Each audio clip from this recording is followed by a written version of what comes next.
Guard for the Brookdale basketball team. I come from Hazlet, New Jersey, and I went to Raritan High School. Currently studying special education, and I chose to come to Brookdale because I have a lot of childhood friends on the basketball team, and I'm so glad I get to play with them again. Hi, I'm Anna Canzero. I'm a power forward here at Brookdale. I'm from Howell. I went to Howell High School. I study math. I chose Brookdale because it's really convenient. It's close. This is my second year here. Everyone's really helpful. I love my professors, and it's just a really great school. Hi, my name is Isabel Maycrans. Everyone calls me Bella. I'm a forward here at Brookdale.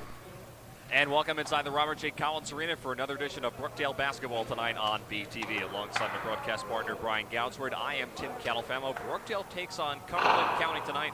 The Dukes trying to vie for a spot in the postseason along with Brookdale. Both these two teams above 500 in conference play, but Brookdale has dropped 4 of the last 6 games. Cumberland is coming off of a very nice win against Passaic on Saturday, Brian, but a must-win for Cumberland on the road, and for Brookdale, they've got to get back to their winning ways. Yeah, should be a very interesting game. These two teams very much evenly matched. The first time they met a couple months ago, it was just a 2-point decision that Brookdale lost. So you have to expect another close game here today and hope for Brookdale's sake that being back home will prove beneficial after being away for such a long stretch of time.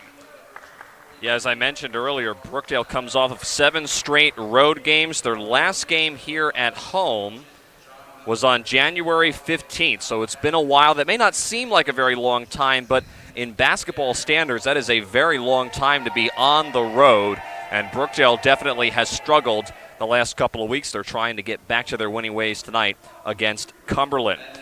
The Dukes, as I mentioned earlier, above 500 overall. They are 15-8, 12-5 in conference play. Brookdale 12-9, 10-7 in the Region 19 standings. You see Cumberland getting undressed, and you also see a good shot of Darren Stalling in his second season as head coach of the Cumberland County Dukes. Took this team all the way to the Region 19 semifinals last year. Trying to continue to lead this team to some success, and they have certainly a lot of talent on their side of the floor. The starting 5 will start with the Cumberland County Dukes. They'll start with Jonathan Thomas, Max Cruz, Phil Cicero, Alfonso Smith, and Charles Sapp, whereas the Jersey Blues, as they are continuing to be introduced by public address announcer Dave Tompkins, it'll be Beon Wilson, Jelani Carter, Dave Calloway, Tyler Hawkins, and Jeremiah Flurant getting the start in the starting lineup tonight. Coach Chizak there in the white dress shirt, along with some of his other assistants, told me pregame the team the last couple of weeks he feels has lost their identity. So they're trying to regain their identity tonight in a must-win against Cumberland on their home floor. Yeah, and I talked with Coach Chizak before the game and asked him about the long stretch, playing 7 games in a row on the road. He used one word to describe that experience: torture. So needless to say, he's happy to be back at home, and Brookdale always plays much better here in front of their home fans at the Collins Arena. Yeah, I mentioned dropping 4 of the last 6 games, 2 in a row. They lost on Saturday to Northampton, 99-75. That's the most points that Brookdale has given up all season on defense, so definitely room for improvement. And they need a strong start to be able to stick with the Dukes this evening. Our officials on the floor tonight: Dick Hecker, Joe Brescia, and Ed Gorski. Cumberland again in the yellow uniforms, Brookdale in the home whites. It's Beon Wilson and Alfonso Smith at midcourt, and we are underway here in the Collins Arena. We're glad you're joining us here on Brookdale TV tonight.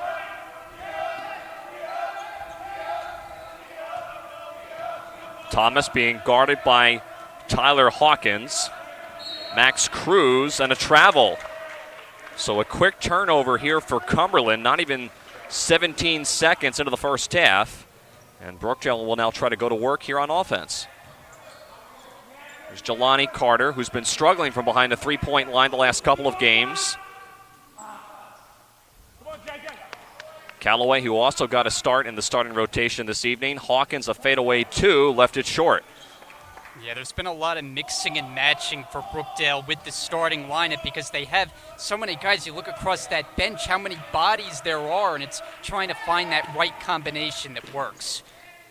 Cicero straight on three. That one's off the mark, and Fluant grabs the rebound.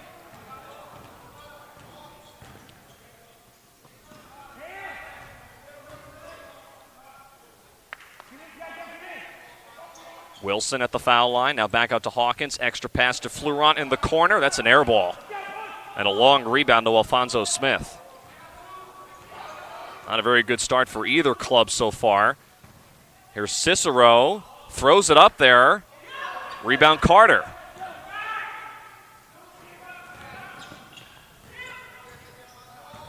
Wilson into the paint. Now back out Callaway. He'll try a three. That one's off the rim. And you mentioned the slow start by both teams as we're still looking for the first points in the game. And Brookdale has just struggled from behind the three-point line all season long. And Cruz throws it away. So another turnover for Cumberland.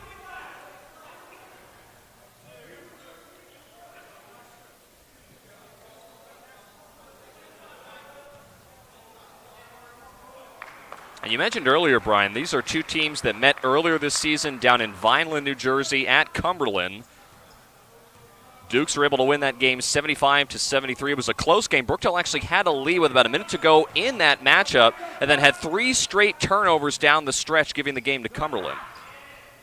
Carter nearly had it stripped and threw it away.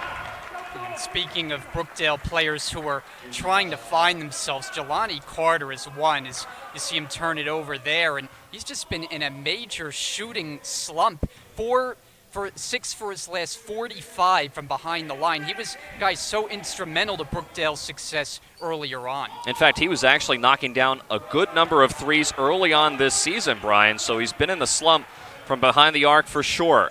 Another turnover for the Dukes. Brookdale in transition, still looking for their first points, and Wilson can't get it to drop. Another rebound to Smith. Here's Cruz. 2 shots upcoming for Max Cruz from the foul line, as it looks like this will be the first foul on Dave Callaway.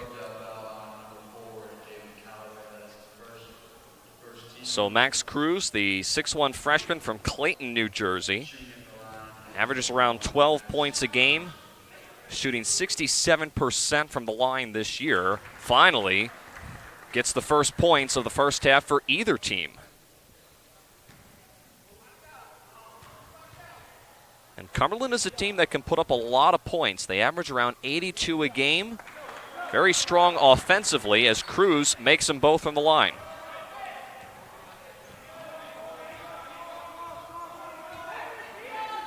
Dukes in a 2-3 zone. Carter from behind the arc. Into Hawkins. Now here's Fluant. Brookdale really not getting anybody inside of the paint. Callaway thought about another three. Carter, a long NBA range three, rattles out. In transition, here comes Thomas. Try to dump it into Smith. It's taken away by Hawkins. Wilson 1-on-2. Brookdale just coming up empty, as the iron has been very unkind to the Jersey Blues. A three from the corner for Thomas, and Cumberland now leads 5-0.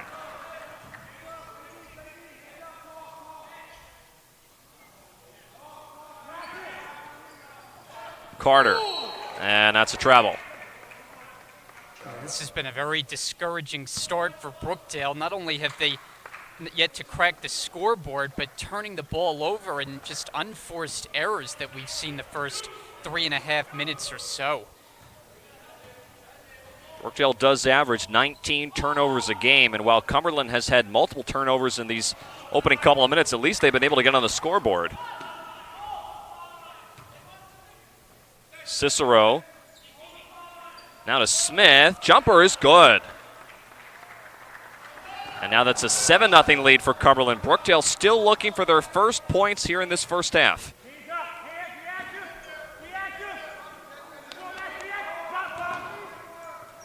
Fluant has it blocked. Up ahead to Smith. What a move. Alfonso Smith, the two-hand throwdown. I'm a little surprised Brookdale is yet to take a timeout, but Paul Chizek is about to make a host of changes with about 4 Jersey Blues in front of the scorer's table, make it a 5th. Yeah, that team rotation can't come quick enough. Hawkins on the drive draws the foul, and he will shoot 2. And it was very much up and down results for Brookdale during that long stretch of road games. They've lost their last 2, but it started on a high note, overall 3-4 in the 7 games, but just been playing inconsistent basketball of late, and hence the up and down results. So Hawkins can't hit the first one from the line. The foul was on Charles Sapp, and as you mentioned, Brian, basically a whole nother team checks onto the floor for Brookdale. DeAndre Smith, Adam Kukai, Demir Fitch, and Alan Ozoji on the floor now, as Hawkins misses both from the line.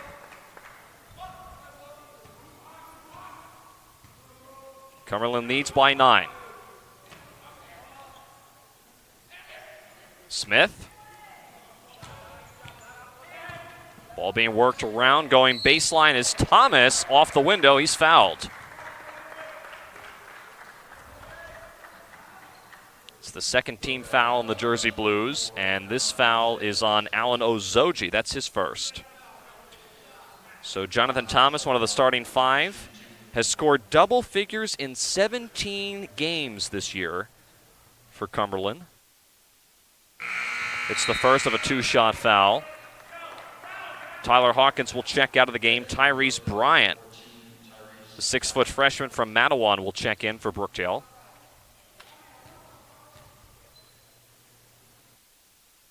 And Thomas gives Cumberland an 11-0 lead.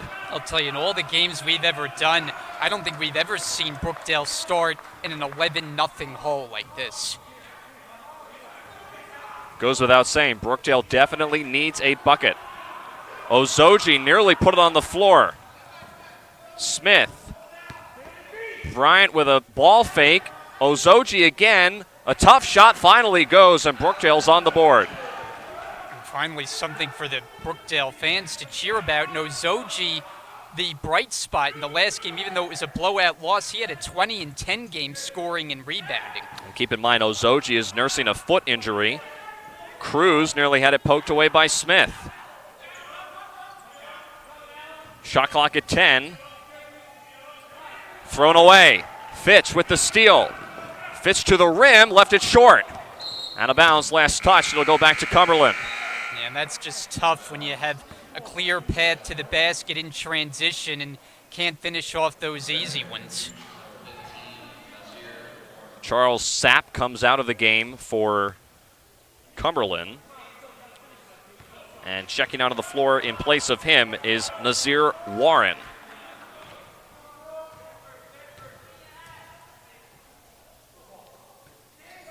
Thomas a 3. Rebound Bryant. DeAndre Smith trying to dribble his way out of traffic. Adam Kukai, who's been dangerous from behind the 3-point line, but has been quiet the last couple of games. Remember, he missed 3 at the beginning of the month of January, and another turnover. Cicero running the length of the floor and lays it in off the window. It's back up to a double-digit lead for the Dukes. Brookdale has just struggled in transition to get any buckets, especially in the paint. DeAndre Smith along the baseline. He stopped and he travels with the basketball.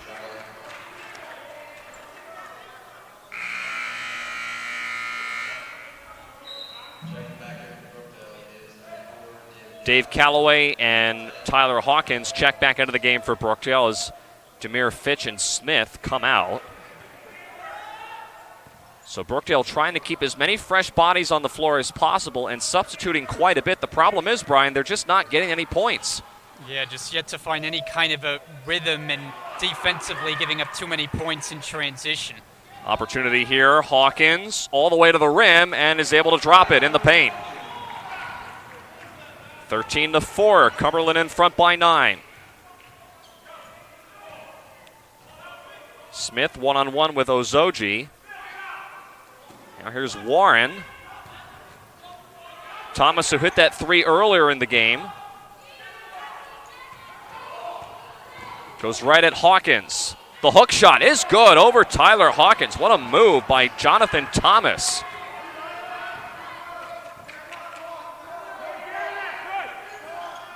Ozoji, the floater, rims out. Offensive rebound by Hawkins, and he's fouled. And Brookdale really needs Hawkins to step up. He has taken the reins of being the team's leading scorer since being inserted as part of the roster, and coming off, for his standards, a pretty slow game with 11 points, but Brookdale needs him to be on his A game. Tyler Hawkins' first attempt from the line is good. The foul was on Nazir Warren. That's his first. Team foul number 2 on the Dukes. And this has historically been an area that Tyler Hawkins has struggled with. Not the greatest foul shooter in the world, but he makes both of them. Desperate points, desperately needed points for Brookdale. They trail 15-6.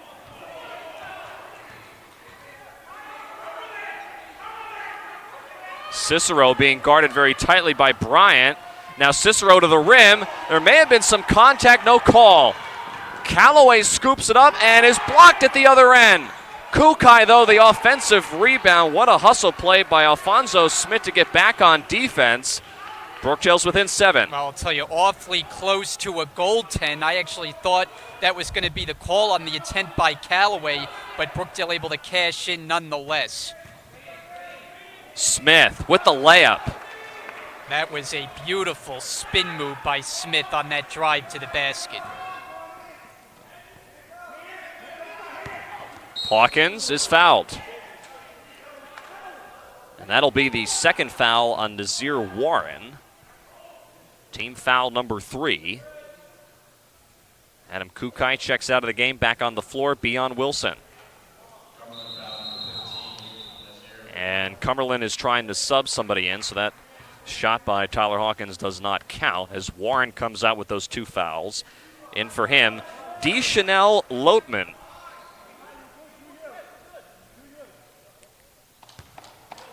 Shot clock at 23. Wilson tried to go right at Smith. It's knocked around and corralled by Cumberland.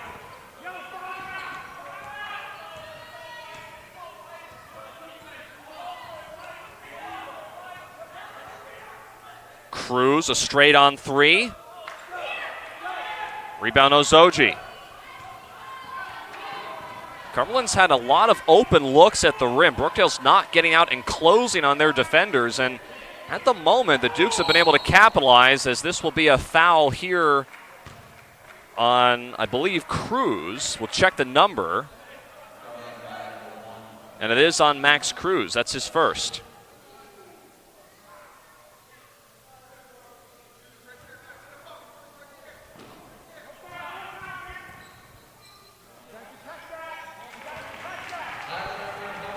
Hawkins able to get the jumper to go, and Brookdale within 7. But as I mentioned, a lot of uncontested shots for Cumberland so far. Brookdale just has not been able to close out on their defenders. And Lotman is fouled on his way to the rim. It'll stay on the floor, I believe. It's on Alan Ozoji. That's his second. So 2 fouls now on Ozoji. He has to come out of the game, and Adam Kukai replaces him on the floor.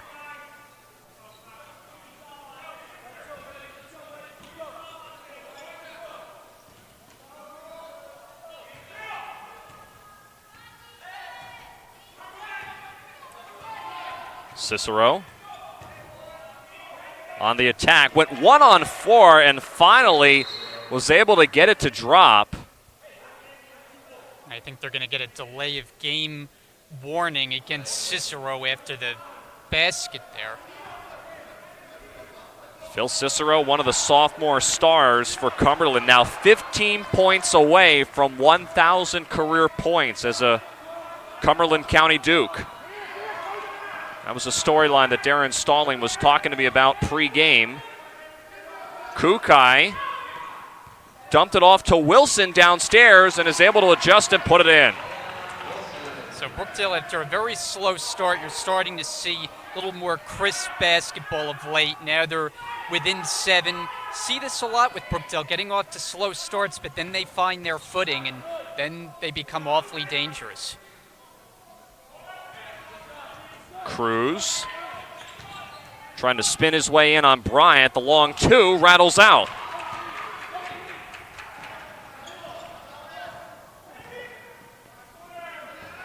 There's Bryant. The runner doesn't get the bounce. I tell you what, so many shots for Brookdale tonight have just not gone in. However, Cumberland the last couple of possessions has started to struggle. They've allowed the Blues to get back in the game, and Kukai comes up with another turnover to Wilson with the left hand. It's the closest Brookdale has been in a while. They're within 5.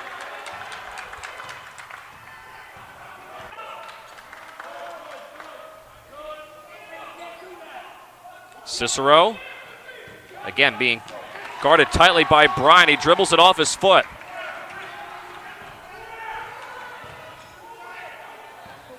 Kukai with contact.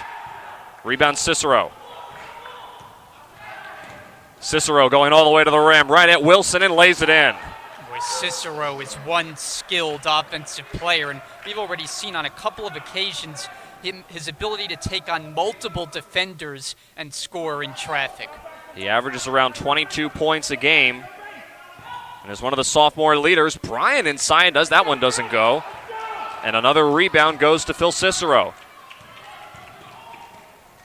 In transition, here's Lopman. Downstairs to Smith.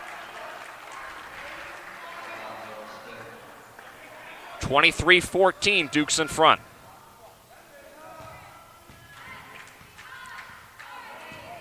Wilson nearly lost it out of bounds, and this will be kicked out of bounds by Thomas. Charles Sapp will sub into the game. Demir Fitch and Jelani Carter also back on the floor for Brookdale. It's been a fast-moving first half, Brian. I know that Brookdale hasn't shot the ball all that well, but we're not even 20 minutes overall time into this first half, and already we've seen a lot of fast-paced action more than halfway through this opening part of this matchup. And not a lot of stoppages in the action, not a lot of fouls and free throws, and no timeouts. That's what I was hinting at. I just couldn't get the words out quick enough. Wilson is able to tip it in right over the 6'10 Charles Sapp.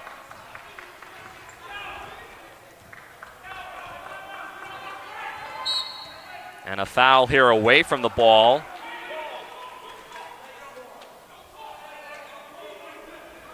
I think this is on Charles Sapp. That's his second. So there was some contact downstairs between Charles Sapp and Beon Wilson. And Sapp, after checking into the game just a moment ago, is back on the bench. It's the 5th team foul now for Cumberland. They're 2 away from being in the bonus. Carter along 2 if it goes, and Carter is able to knock it down. Now Carter unable to help his three-point percentage thus far, but gets that one to drop, and maybe that'll give him some confidence going forward. Brookdale back within 5. Here's Andre Green, who just checked into the game for the first time. Hawkins comes up with the turnover. Out to Smith, right wing 3. And DeAndre Smith puts Brookdale within 2.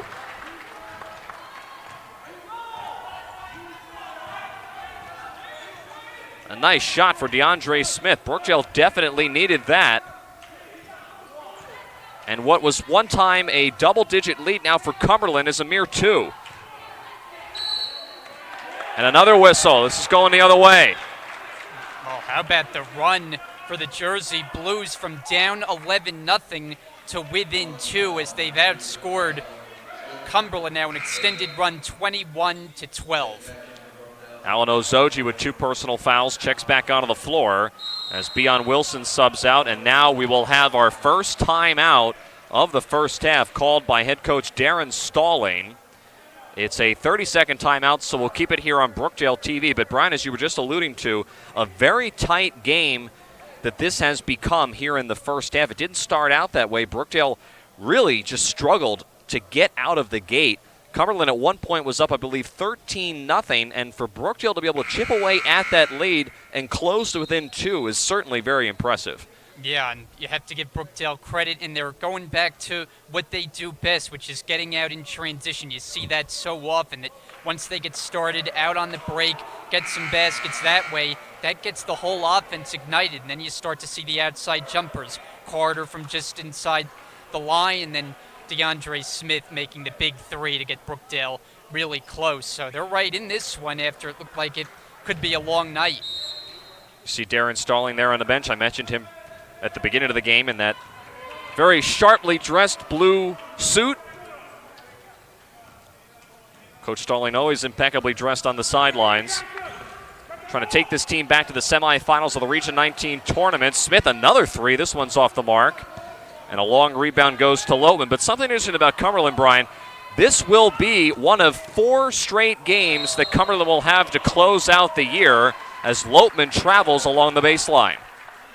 Yeah, and I believe what you're alluding to is that they're all on the road. Yep. Their final 5 games, I noticed that too. So Brookdale off their long stretch on the road, and now it's Cumberland's turn. So that's certainly difficult anytime you go that length of time without playing at home. Cumberland played their last home game on Saturday. It was a 13-point win over Passaic. Ozoji doesn't get it to fall in the paint. Saves it out of bounds to Green. Here's Cruz. Spun with the ball, but he lost it out of bounds. You get the sense, Brian, that Cumberland is just trying to do a little bit too much right now, and Brookdale definitely has put the pressure on the Dukes. Brookdale now a chance to tie or take the lead for the first time. Ozoji missed the dunk. Brookdale bench was ready to get to their feet and explode. Cicero put it on the floor. Scoops it back up. And Cumberland just trying to catch their breath right now. The lob into Smith, and this will be a foul on DeAndre Smith. Almost shoved Alfonso Smith out of bounds. That's the 4th team foul on Brookdale and the first on DeAndre Smith. So fresh 20 upcoming now for the Dukes.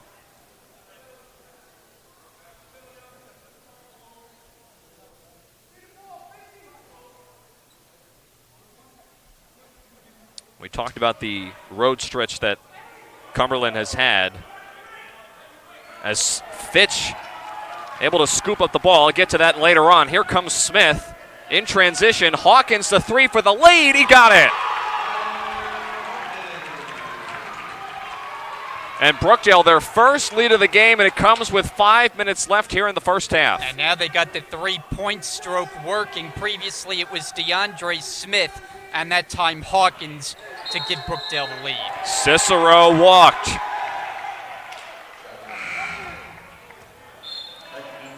Jonathan Thomas checks back into the game for the Dukes.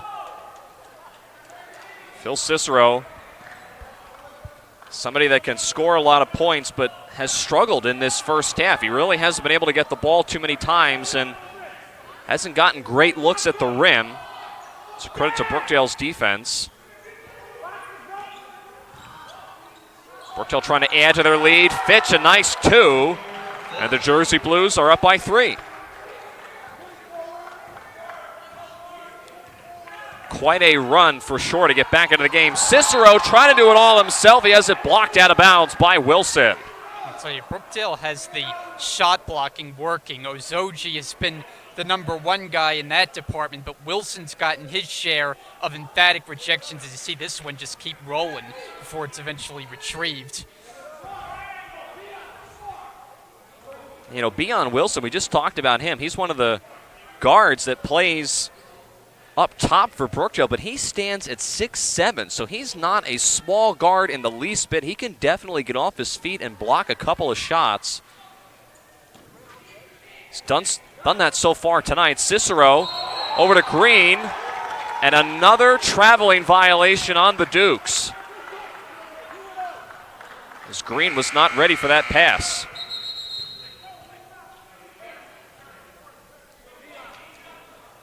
Darren Starling was trying to get one of his players subbed out. He'll have to wait to the next whistle, as it looks like Tyrone Chandler is waiting to come onto the floor for the first time.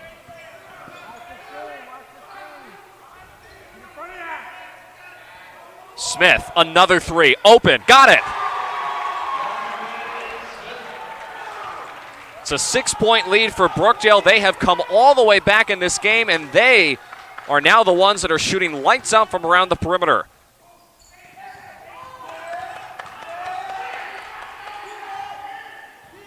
Loatman takes Fitch one-on-one, threw it off the window, not even close. Smith to Carter, a three. That one's off the back rim, kept alive here by Hawkins, but he was on the baseline. Good effort by Hawkins, showing off some volleyball skills there as he was trying to gain control of it, but ruled to be on the end line. And you know what? Something I was talking to Coach Chizek about pre-game, Brian. We were talking about his team, how they've dropped 4 of the last 6 games. He said the team just doesn't have the fire that they did early on in the season. From what we've seen, though, in this first half, they definitely have a lot of fire. We're seeing a lot of hustle plays. They're out hustling Cumberland on both sides of the floor. Yeah, well, it started late as here's going to be an opportunity potentially in transition. Smith with the layup and continues to pad Brookdale's lead. It's now 31-23. But you mentioned it, and after a slow start, the fire has been there, and that's always good when your team responds to the head coach's message. Cicero quiets the Brookdale crowd with a nice jumper. He's now 13 away from 1,000 career points, and the Dukes are within 6.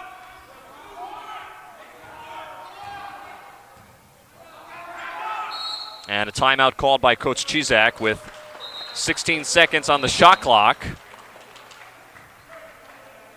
It'll be a 30-second timeout, I believe, so we'll keep it here on Brookdale TV. Get a good look at the Cumberland County bench. I mentioned earlier, a team 15-8 on the season, 12-5 in region play, led by that guy right there, Darren Starling, who has done a great job, a very well-regarded recruit, or very well-regarded coach around the area, has brought in a lot of top-notch recruits to Cumberland. This is a team in Cumberland that started out winning 8 of their first 9 games, then went on a little bit of a slide, but have nonetheless been able to rebound, and as I mentioned, come off of that very nice win against Passaic on Saturday.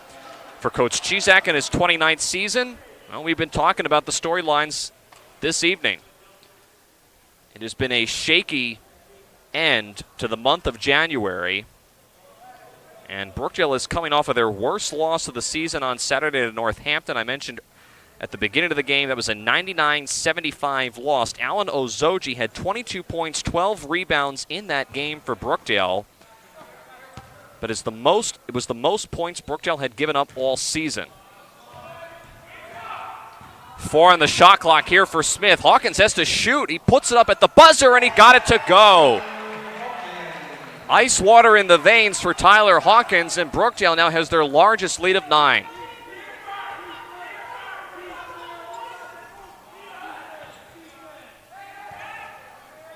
Smith, the handoff to Thomas, and a foul. This will be on Tyler Hawkins, the 5th team foul, and for Tyler, that is his first. And Jonathan Thomas is back at the foul line again.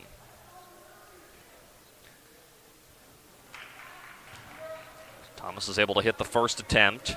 This is a team in Cumberland that shoots overall from the line 60%. Thomas, 1 of the 2. We'll go back to Brookdale, last touched by the Dukes.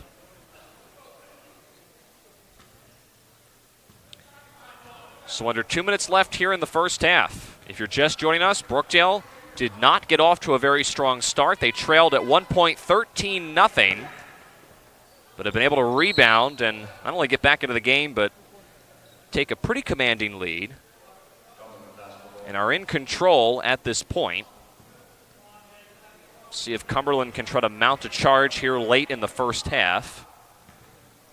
And Brookdale has gotten in this position by getting red hot from behind the three-point line, something that is a welcome sight for a team that has struggled mightily in that department throughout the year. Warren playing with 2 fouls. Jumper from the foul line is good.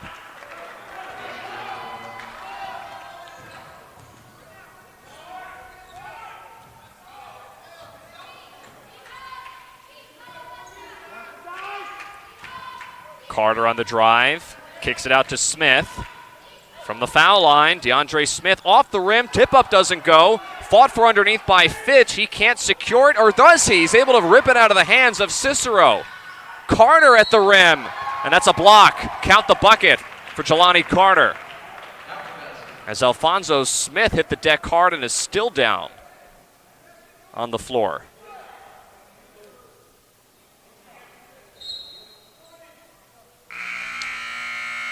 Smith obviously shaken up. Carter and Smith had a collision underneath the basket. As Coach Darren Stalling will walk out to check on him, athletic trainer Pete Fusco here at Brookdale will also check on Alfonso Smith. That's his second foul.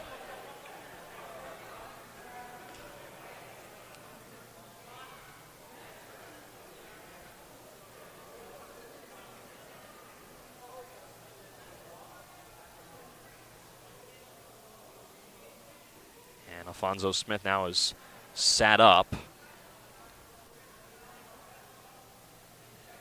Looks like he'll be able to walk off under his own power. Just got a little shaken up. Coach Chizak using this as a pseudo timeout, so to speak, here in this first half.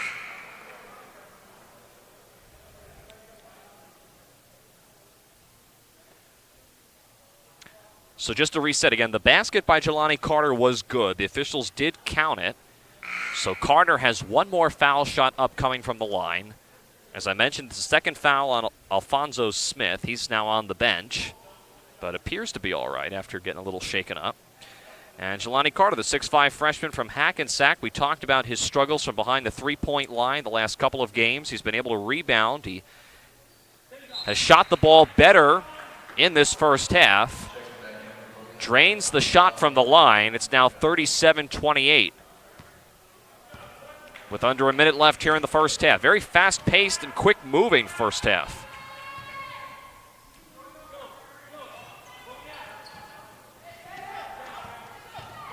Thomas throws it up there with the left hand. Cicero, the tough rebound, puts it up and in, and the foul.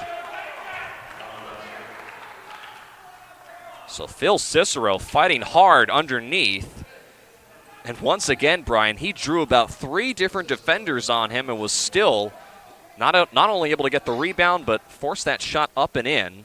Foul was on Flurant. That's his first. Yeah, we've seen that on a few occasions in this game, the ability to initiate the contact as he adds the one from the free throw line.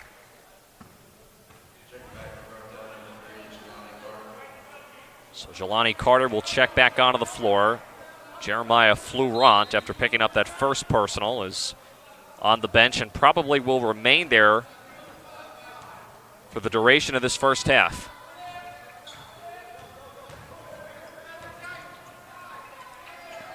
Cumberland dropping into a 2-3 zone. Fitch now to Smith.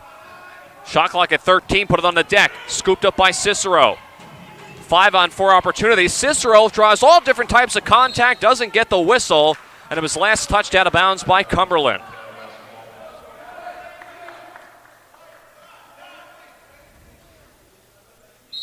And a timeout will be taken by Paul Chizak. That's Brookdale's second timeout. It's another 30-second timeout with 17.1 seconds to play. Gives us an opportunity to remind you that coming up on Thursday, we'll have a doubleheader for you here on Brookdale Television. The men's and women's basketball teams will take on Rowan College at Gloucester County. The Roadrunners will be making their way into this building. 2 tough games, certainly for sure, not only for the Brookdale women, but also for the Brookdale men. The women are trying to finish out their season on a strong note. They will not have a winning record this year, but nonetheless, we'll try to build some momentum going into the upcoming season. And for Brookdale on the men's basketball side, they're just looking to pick up a couple more wins to secure their spot in the postseason. They're pretty much locked in at this point, but they still nonetheless have to keep winning basketball games in order to play for a Region 19 title. And these are big games going against teams that they're jockeying for position with in Cumberland. These teams came in at 7 and 8 respectively. Brookdale at number 8. Shot clock is turned off here. Smith on the drive, threw it away. Cruz at the horn. Oh, didn't get it to go. Looked like a good shot, but Max Cruz not able to get the half-court prayer to drop in. It's Brookdale leading 37-31 at the end of one half of play.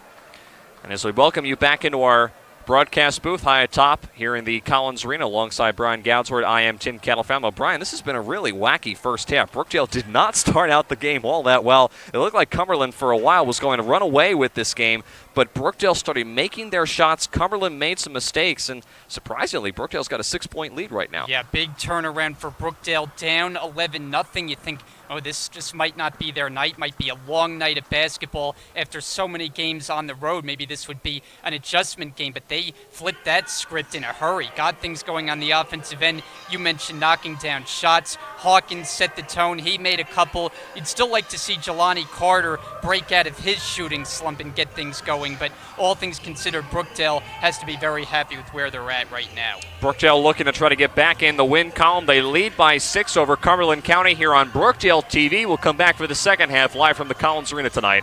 Next. Hi, my name is Melissa Golombieski. Everyone calls me Mo. I play point guard for Brookdale. I'm from Middletown. I went to Middletown High School North. I'm studying liberal arts at Brookdale, and I chose Brookdale because it had really good recommendations, and my brother went here and really enjoyed it. My name is Natasha Onyango, and I'm a power forward. I come from Plainfield High School, and I'm studying nursing as a major. I chose to come to Brookdale because I love the school and I love the basketball program in it. Thank you. My name is Tiancy Wilson, and I play point guard and guard for Brookdale women's basketball. I'm from Tinton Falls, New Jersey. I went to Monmouth Regional High School, and at Brookdale I'm studying special education, and I chose Brookdale because it was the smartest financial move for me. My name is Adam Kukar. I play shooting guard for Brookdale. I'm from Staten Island, New York. I played for Tottenville High School. My major is business, and I chose Brookdale for basketball. My name is Alan Zoji. I'm a guard/forward for Brookdale basketball. I'm from Union, New Jersey, and I went to St. Mary's Assumption High School. I'm studying business administration. I chose Brookdale because it's an amazing place to go. The teachers are really good, and the coach staff is amazing.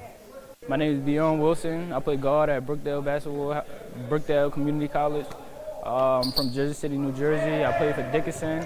I'm a computer science major, and go Brookdale. My name is Clarence Silius. I play forward for Brookdale Community College.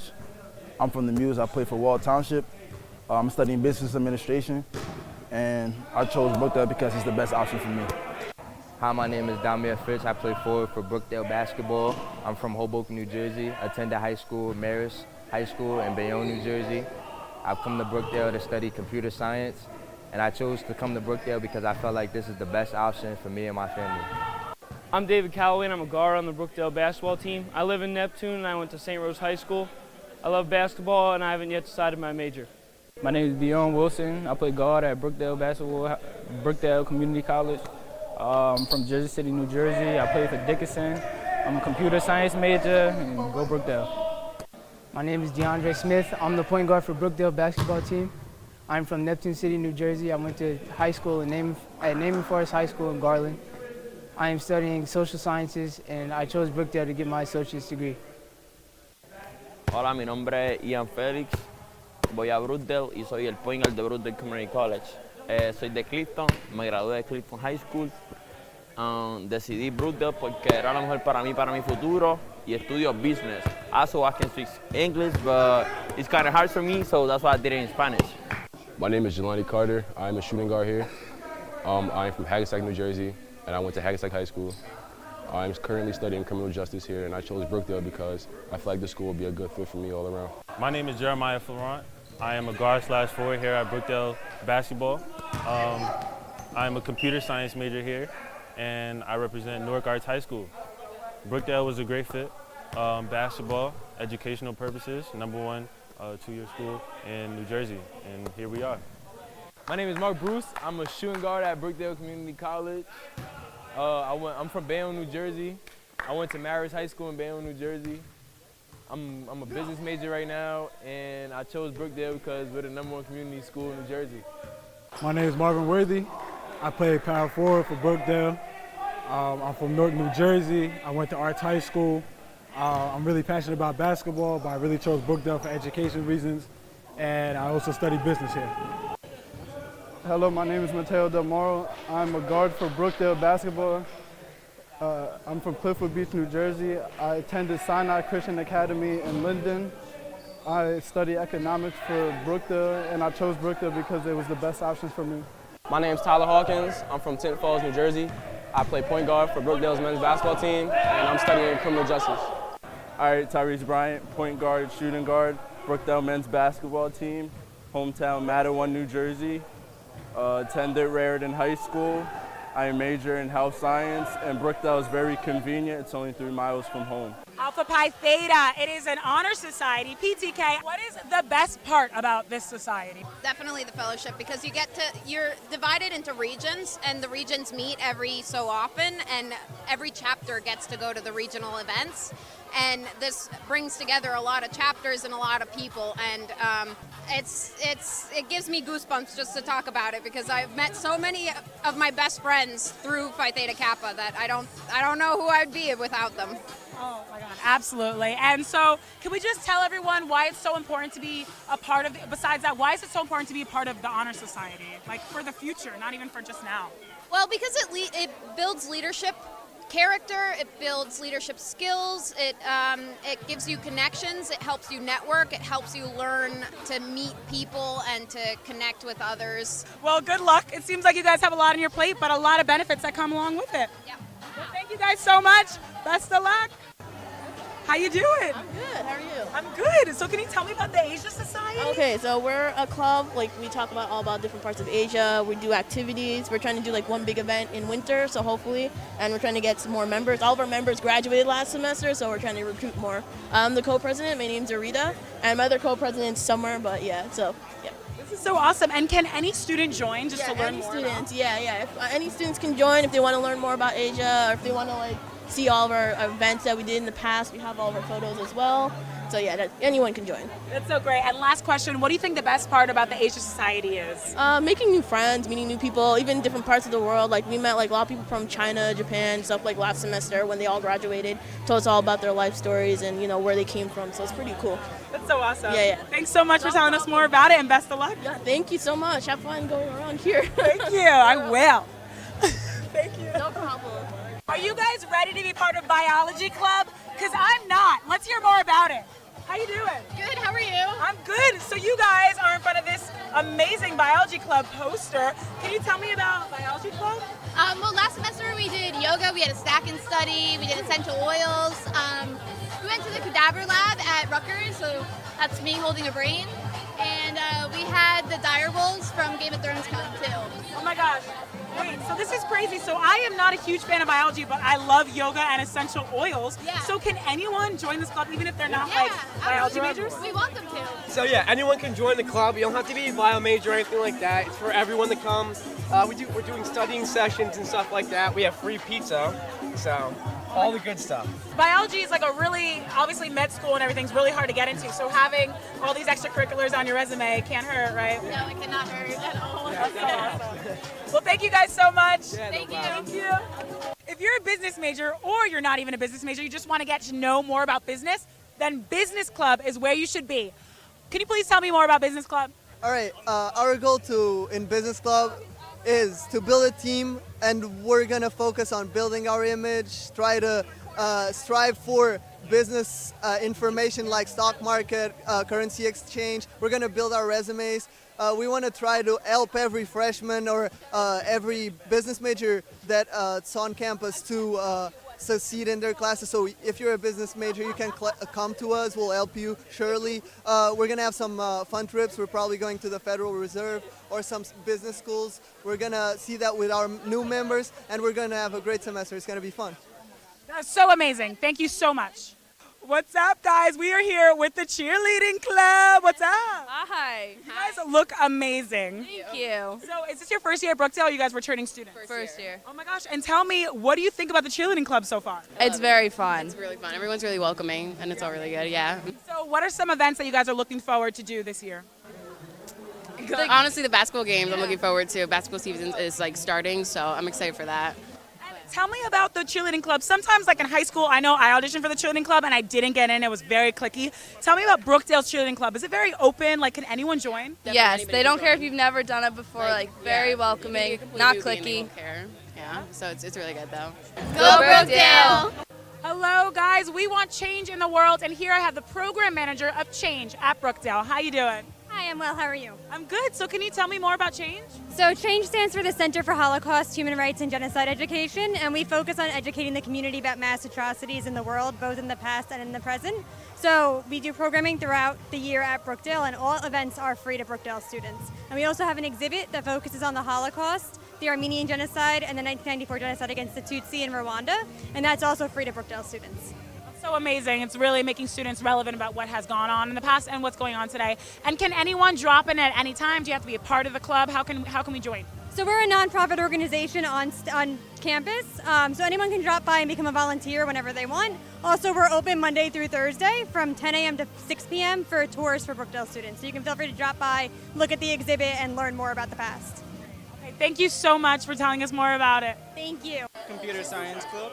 Oh my gosh, this is really cool. Do you think about, are you in the club? No, I'm not yet. Of the club. I'm advertising today. We got different types of events going on. Like we do hackathons every semester. We're doing a Smash tournament. Different types of faculty speakers talking about different issues and things within the computer science community. Very cool. And do you think about joining this club? Yeah, I'm thinking about it because I'm interested in computers and games at the same time, so maybe something interesting might happen in there. That's very awesome. And are you a new student or returning student? New student. And what do you think about Brookdale so far? It's pretty good. I mean, first time on a campus, so I'm still walking around and experiencing a lot of new people and stuff. And one last question. What are you hoping to achieve this Brookdale year that you're here? Pretty much pass and try to just find something I'm interested in, like a club or anything, because I didn't do a lot of clubs, so I'm trying to do one now. Very awesome. Well, thanks so much. They're the Brookdale Christian Club, and we get together, we talk about the gospel, and we eat a meal. It's a really good chance to come together and learn more about God if you're interested. That's so beautiful. And why do you think people should join this at Brookdale? What's so good about having this club at Brookdale? I think it's important to have faith, and it's important for you to have community and get together with other people, especially in college where you need to have a support system. It's a really great place to be. I love it, and they all look so happy. I love it. Thank you so much for being here. I wish you guys the best of luck this whole Brookdale. Can you tell me about this club? Yeah, so Dreamers Plus is like a group that basically advocates for the rights of immigrants and specifically undocumented immigrants. And I mean, right now I think that's a very important thing, especially considering the condition they've been forced into, a lot of people in these cages in the Southwest and all that. It's like, it's a very sad thing. So, I mean, if you stand on the side of the undocumented and you believe that they deserve better treatment than they've currently been receiving under the current administration, then I'd highly recommend that you invest in our club. What else do you get out of this club, you think? There was a trip we took to D.C., I think, last year, where the Dreamers got to lobby on behalf of immigrant rights in D.C. So, there's a lot of interesting experiences relating to the politics behind all this stuff that you can definitely experience if you join our club. And, we'll see what this year brings, but last year was pretty interesting. So great. Thank you so much, and I wish you guys the best of luck in the club this year. Yeah, thank you.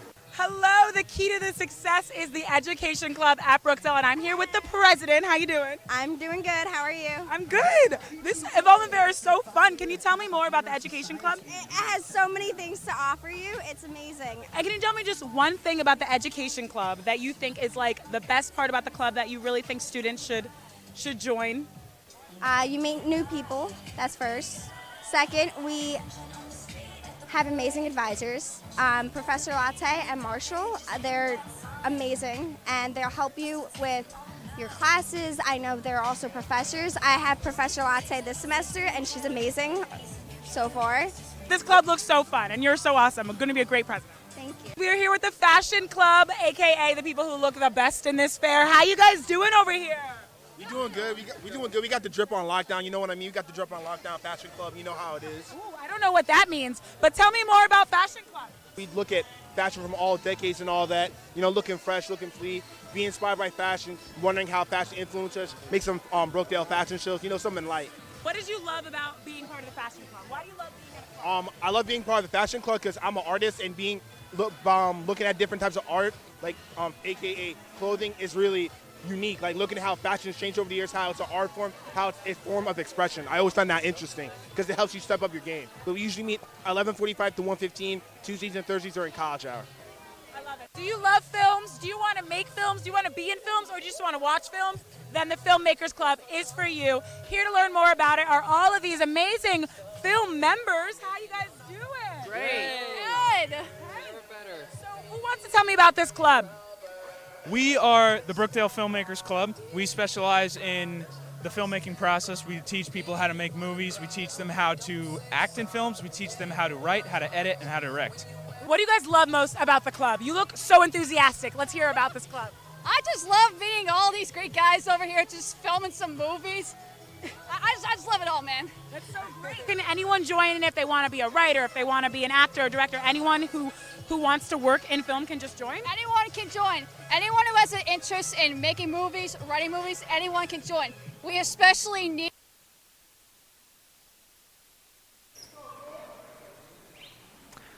Back here in the Collins Arena, getting ready to start the second half of action. Brookdale and Cumberland in a Region 19 matchup tonight. Brookdale leads 37-31 alongside Brian Goudsward. I am Tim Catalfamo. A very interesting game this has been.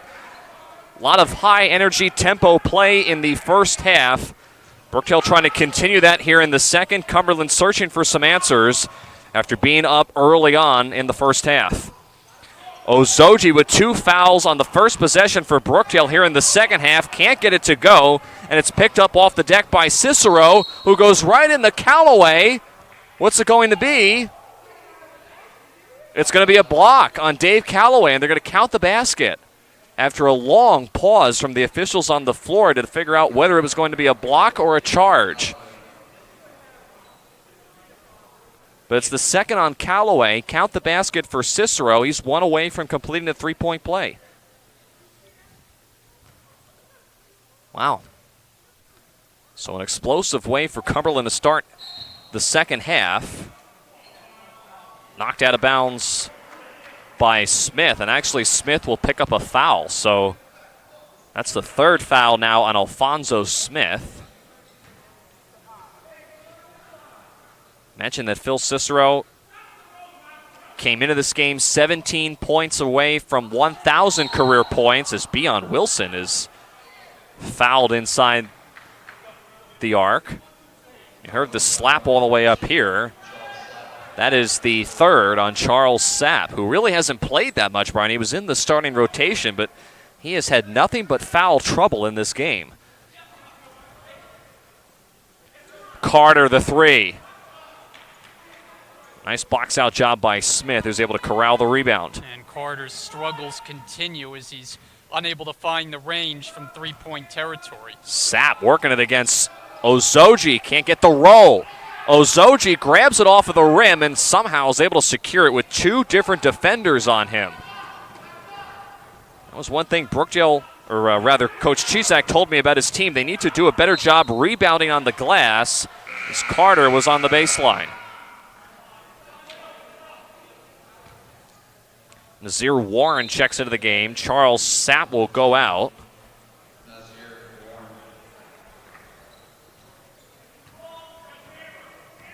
Brookdale leads 37-33. Warren nearly threw it away. Cicero left open for 3. Left it short. And a foul here on the floor. This is going to be on Brookdale, and they will get Beon Wilson. I'll tell you, for once we have seen a game where fouls have not dominated the headlines. And that's a 5-second call on Cumberland. They could not get the ball inbounds. And Brookdale's able to take possession here. Not a very good way for Cumberland to start this second half as Callaway travel taking an extra step.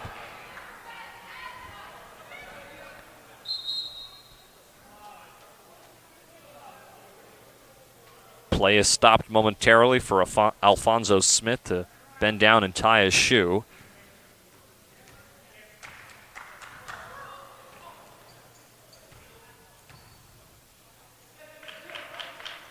Here's Smith being guarded by Wilson. Warren, right elbow jump shot. That's way off the mark. Didn't even hit the rim. Cicero keeps it alive and draws the foul.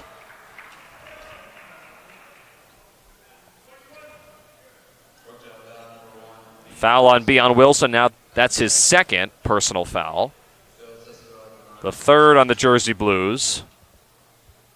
And Cicero at the line again, shooting 64% this year. The 6'3" sophomore from Millville, New Jersey.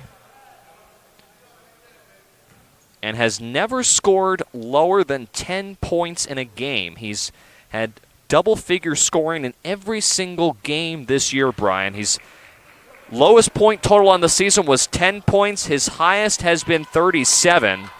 Definitely an all-around player for the Cumberland County Dukes, and he brings the Dukes to within 2. Well, you talk about consistency. That's it. Scoring double figures in every single game, and we're now late stages of the season, the final 5 games or so. Hawkins with a runner, left it short. Tipped up and in, though, by Carter. And Brookdale back ahead by 4. Cicero going to the rim and is fouled again. And if this is on Beon Wilson, this will be his third. It's either on Wilson or Carter. And they'll call this on Carter instead. So that's his first. Team foul number 4. And Cicero again at the line.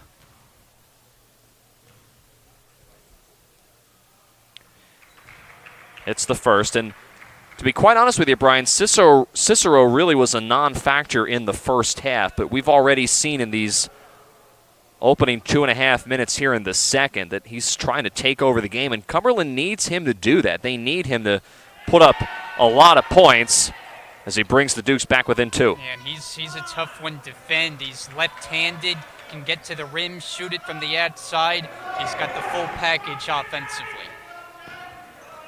Carter nearly threw it away. Hawkins into the corner for Callaway. Being guarded by Cicero. Catch and shoot for Carter, and he rattles it in. So Carter still hasn't been able to find the touch from three-point range, but he has hit a couple from that area of the floor, mid-range game. So he's been able to chip in.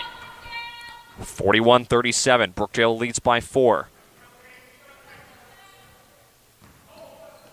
Cicero into the corner for Warren, a 3. Back rim no good. Smith keeps it alive.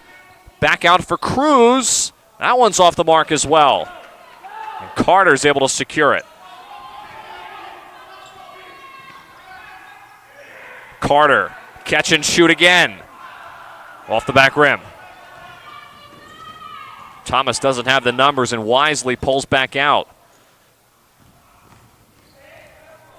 Thomas throws it up there, tried to tip it in, and Hawkins is able to clear it for the Jersey Blues. Pushing the ball up the floor to Callaway. The floater is good for Dave Callaway.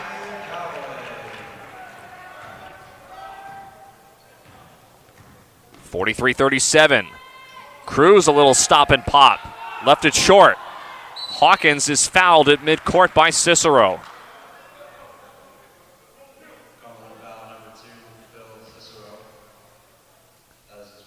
That's the first on Cicero and the third now on Cumberland. And how about Dave Callaway, Brian, a player that we really haven't seen play as frequently as some of the other players this year. He's been in the starting rotation a couple of times this season. He got the start tonight, and he's been playing very good defensively, a very good defender, but also has the ability to drive to the basket. And came out with a very nice shuttle on the baseline that last time. Yeah, and you mentioned that he's been able to find himself now as part of the starting lineup. So many different combinations as a foul there as Carter was gathering in the pass on Thomas. But he's become a key contributor for Brookdale and gives the Jersey Blues another shooter, which is something that, as we know, they could use. Callaway, the 6-foot sophomore from Neptune, played 11 games as a freshman at Monmouth. His father, Dave, was the coach at Monmouth from 1998 to 2011. Took that team to 5 NCAA tournaments. As Ozoji chips in another 2, it's 45-37. Cicero, bucket and the foul for Phil Cicero. And every time you think Rowan is about to see this one get away, Cicero has had the answer on the attack to the basket. He has done that time and time again.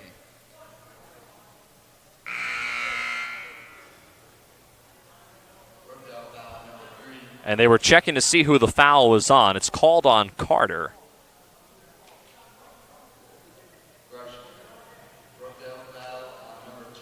Nope, now they're actually going to change it. There was some confusion. The scoreboard originally said it was on Carter.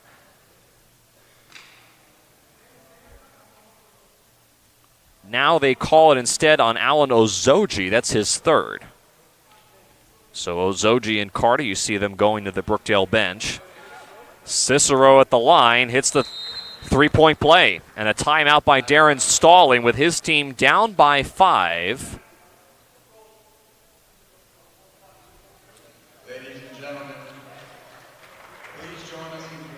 It'll be a 30-second timeout for Cumberland County. As you hear Dave Tompkins on the public address, I think that's why Darren Stalling took that timeout. It is now 1,000 career points for Phil Cicero. He came into this game 17 away from that mark, and he has just achieved that. So nothing like pausing for effect there on the side for Cumberland. Darren Stalling there looking at a very talented sophomore in his ranks who now has just achieved a huge milestone in his career. Well, congratulations to Cicero, and a nice moment for Rowan College to applaud their star player.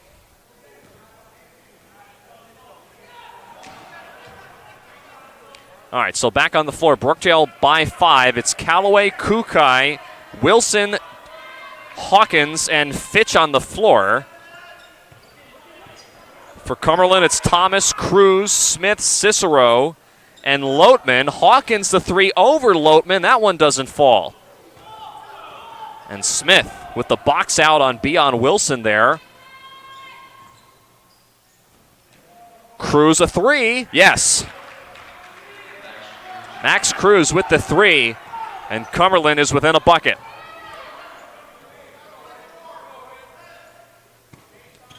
Kukai along the baseline, laid it in. Nobody came over to fill that gap along the baseline for Cumberland, and Kukai easily lays it in. Not very good 2-3 zone defense, especially with some of the forwards not being able to come over and fill that gap.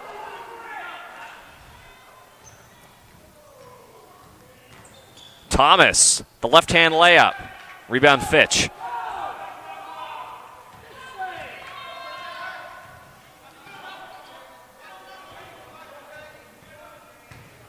Hawkins.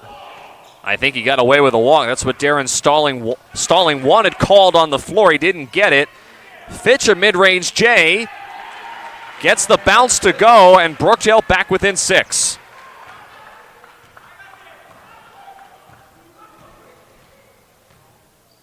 Cicero thought about taking a step-back 3.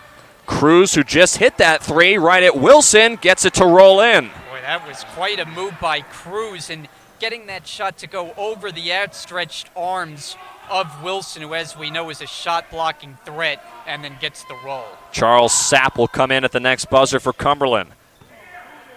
Callaway in the corner to Kukai. Now Fitch. Nice ball moving around to work in a 2-3 zone defense, and Hawkins is able to lay it in along the baseline.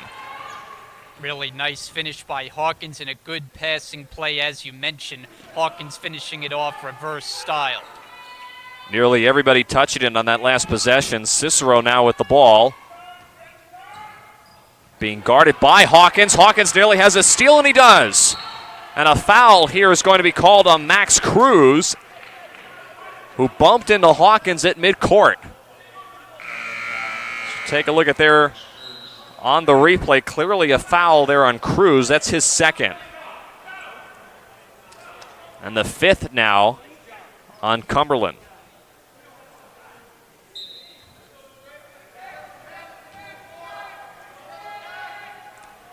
DeAndre Smith with the basketball back on the floor now for Brookdale as Callaway checked out. Shot clock at 18. Wilson, the bounce pass to Fitch, too far underneath the rim. Wilson again. Offensive rebound, Fitch, who threw it away. Cruz was on the baseline. And that might be a technical foul for slamming the ball, bouncing it up in the air. I don't know if they called it a delay of game instead, but in some cases you could call it technical there. Well, if I'm not mistaken, Brian, that's the second delay of game that Cumberland has had called on them in this matchup. So I am a little bit surprised that was not called a technical foul. Obviously, Cruz disappointed he was on the baseline, but I think Cumberland may have gotten away and got lucky that was not called. And no, it actually looks like they are going to call technical because Tyler Hawkins is now going to the line. It might be by having two of the delay of game calls that makes it an automatic technical. That was going to be my next point. How many delay of game calls do you get before it becomes an automatic technical?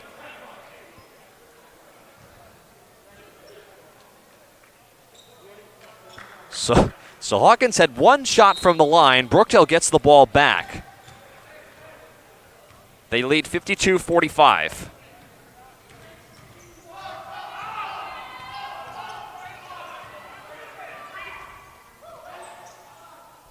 Hawkins tried to draw contact on Sapp.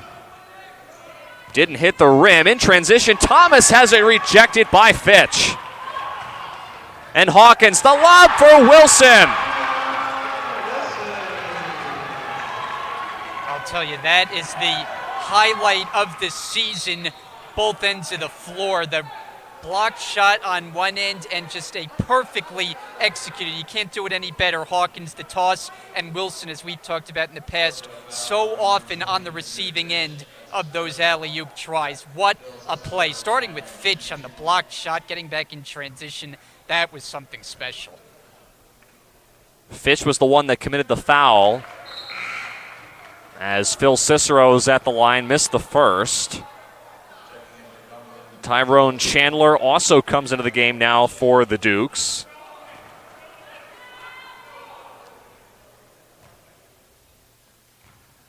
Cicero's second attempt is good. So 1 of the 2 from the line for Cicero. Brookdale, that was their 6th team foul. They're 1 away from the bonus.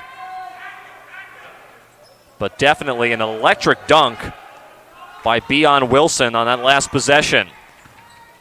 Kukai can't get it to go, and a foul going the other way on Beon Wilson.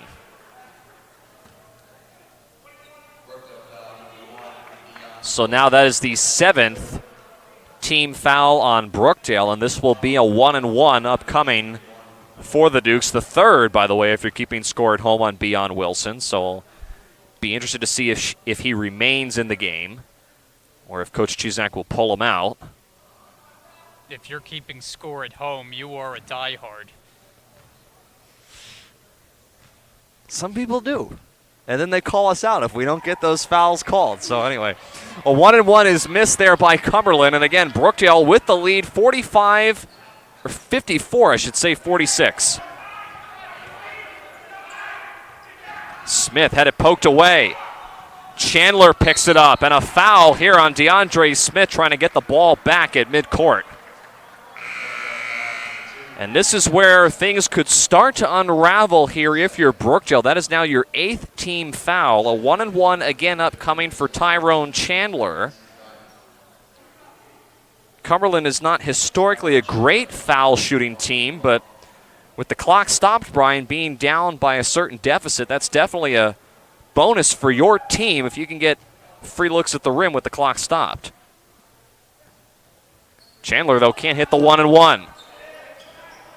Sapp keeps it alive, and then I believe dribbled it off his foot, but they're going to say it was last touched by Brookdale.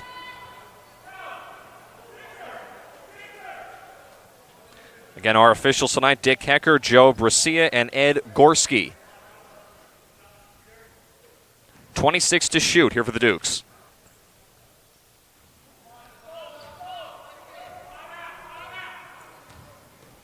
Cruz to Chandler. Back to Cruz. Shot clock at 12. It'll stay here. Jeremiah Fleurant will come into the game for Jameer Fitch. Actually, check that. It'll be Tyrese Bryant who will come out of the game. Fitch remains on the floor. It's Fitch, Fleurant, Hawkins, Smith, and Kukai for Brookdale. Pass in to Smith, and he was on the baseline. Wow. There was definitely some contact downstairs with Hawkins. They got a foul. It wasn't just being on the baseline. You don't often see that, an offensive foul on the inbounds pass, but Brookdale gets it off the turnover. So they do call foul, as you mentioned, Brian, on Smith. That's his 4th. He remains on the floor.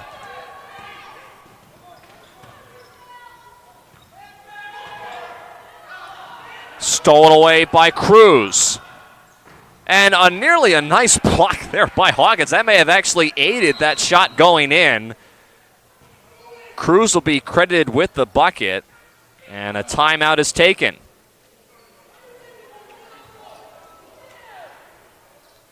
It's a full timeout on the floor with 10:54 remaining here in the second half. Brookdale leads 54-48. We'll pause and take a break here on Brookdale TV, live from the Collins Arena tonight. Need more women to join the club. To learn more about Filmmakers Club or any of these clubs, please visit brookdalecc.edu. Women, join.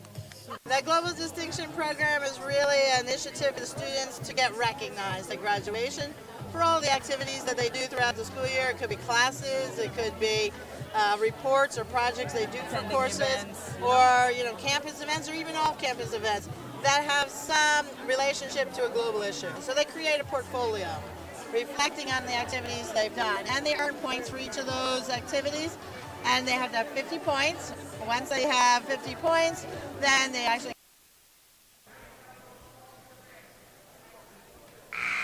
Back here in the Collins Arena, live on Brookdale TV tonight. Brookdale leads 54-48 over the Cumberland County Dukes.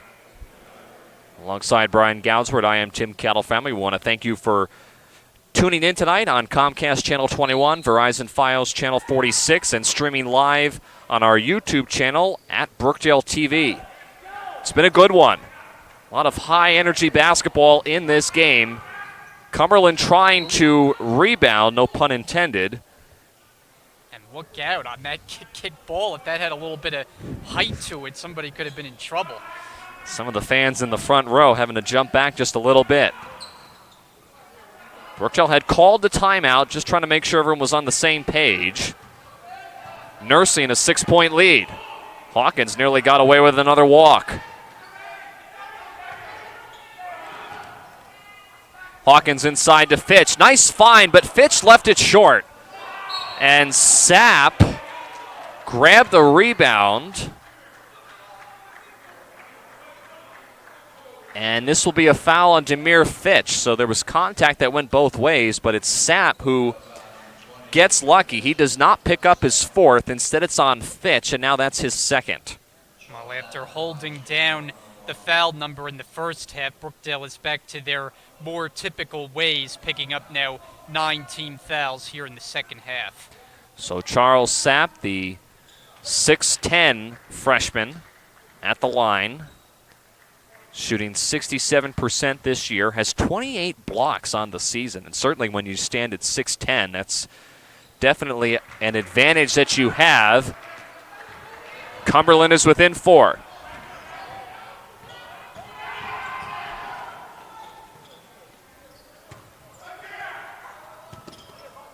Fitch spikes it off of the foot of Smith, who can't believe it, but it'll be Brookdale ball with 18 to shoot. And Jelani Carter will sub back into the game for Jameer Fitch. So it's Carter, DeAndre Smith, Flurant, Hawkins, and Kukai, Chandler, Sapp, Cicero, Alfonso Smith, and Max Cruz on the floor for the Dukes. Smith catching fire, and he got it. That's the second 3 of the night for DeAndre Smith, and Brookdale now leads by 7. Cicero on the attack and is fouled. Feels like every time Brookdale makes a big shot, Brian, Phil Cicero almost kind of senses the momentum shift, takes it upon himself, goes to the rim, and draws contact. And now Brookdale has maxed out with team fouls. That is their 10th. Yeah, he really does. He gets to the rim, and he's tough to defend. And I think that's the mark of any player who scores 1,000 points in a 2-year run. You have to know going in when you're playing the Dukes, Cicero is going to be the guy you have to key in on defensively. And he's had another stand-up performance. It was the second foul, by the way, on Tyler Hawkins.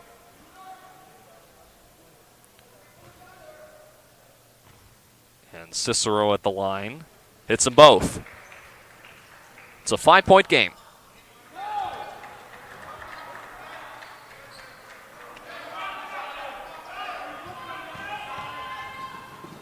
Smith just kind of threw it up there off balance. Numbers here for Cumberland. Chandler forces it up and in. He beat Tyler Hawkins, and Hawkins wisely did not foul. It's a 3-point ball game. As Dave Calloway checks in off of the bench for Adam Kukai.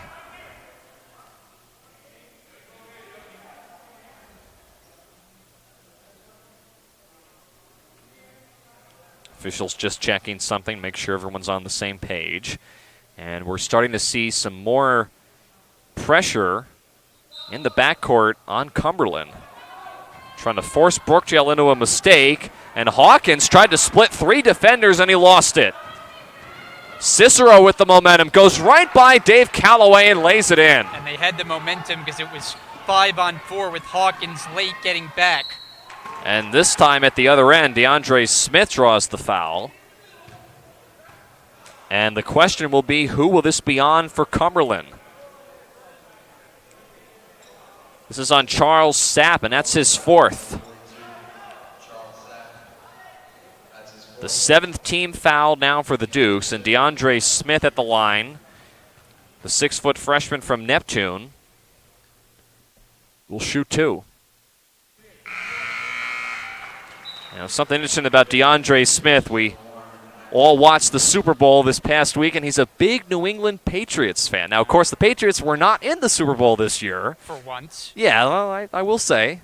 I'm sure DeAndre Smith's not going to be necessarily agreeing with me on that, but big New England Patriots fan, and how about the Kansas City Chiefs? A very big win coming from behind to take down San Francisco in Miami. A really good game, and for a while it didn't look like it was going to be the Chiefs' night. 20-10 halfway through the 4th quarter, and Kansas City able to turn it on as Mahomes has the ability to do, and they get the win.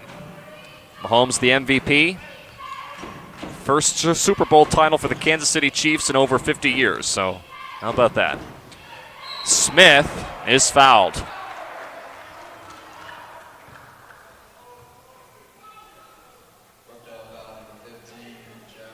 Foul is on Jeremiah Flurant. That's his 2nd. And Alfonso Smith again at the line. So just to update you, is after a very fast-moving first half, the second half has been a lot slower with a lot of fouls. That's really been the theme here in the second half, a lot of fouls on the floor. But just to update you, Charles Sapp has got 4 fouls for Cumberland. He's on the bench. And Alfonso Smith, he picked up his 4th foul about 3.5 minutes ago. He's still on the floor for the Dukes. Jersey Blues lead by 3. Fleuron with contact, can't get it to go. Tapped out, saved out of bounds by Thomas, but Callaway picks up in the backcourt. Brookdale with some numbers here. Hawkins may have gotten away with a travel. I'm not sure. That was a little wild. The fake behind the back pass. Callaway gets knocked down to the court. It's a blocking foul on Dave Callaway. Hawkins at times can get a little bit fancy on the offensive end, sometimes a little bit too much for his own good, but he is fun to watch nonetheless. It's the 3rd foul on Callaway. Yeah, it almost looked like Hawkins was trying to pass the ball behind his back. Then he thought better of it, then brought it back up to his chest and threw it up there at the rim. Couldn't get the shot to go. By the way, there you see Paul Chizek, and if you've noticed, a little bit more of a subdued Coach Chizek for this game. He said he was going to make a concerted effort to yell less, and I think he's met his promise tonight. Got to give him credit. Coach Chizek, who just recently celebrated a birthday on January 28th, hoping for a win against Cumberland tonight. And Cumberland, Brian, has missed a lot of shots from the line. Cruz able to hit that one, but the Dukes have definitely left a lot on the board. They're within 2.